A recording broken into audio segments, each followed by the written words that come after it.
Bilang suporta sa mga kabataang Pinoy sa larangan ng basketball, naghandog ng isang libreng basketball clinic ang BJ's 38 Foundation sa pangunguna ng Filipino-American na si BJ Williams, ang AAU World Champion. Si Mark De La Rosa sa balita.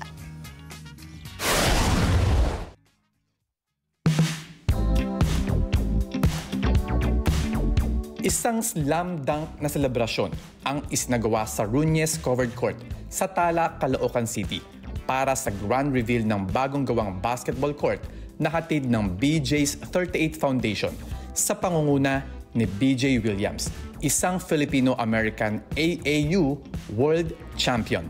Libreng basketball clinic ang inihandog ni Williams na nagsilbing parang training camp para sa mga kabataang manlalaro na gustong mahasa ang kanilang basketball skills. The goals of the foundation are just to help people in the Philippines. It can be like paying off medical bills, giving them shoes, giving away shorts or shirts, but also building basketball courts here because we know that the kids love basketball here. So just helping them out and opening more doors of opportunity for them.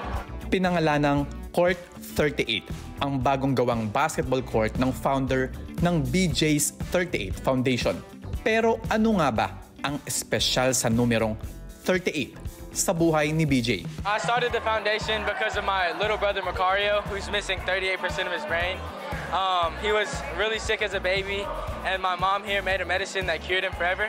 He's a miracle, and so the point of the foundation is to build more stories like Macario's and hope. Ang Court 38 project ay bahagi ng kanyang full court press para bigyan ng solid assist ang kanyang kapwa kabataan na nangangarap makapasok sa world stage ng sports.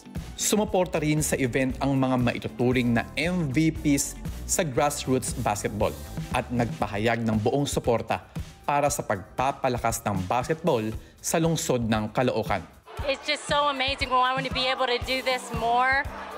Like I said, the first one is in Batasan Hills, and this one here is in Caloocan City. And we have already plans to do 2 more before the end of the year.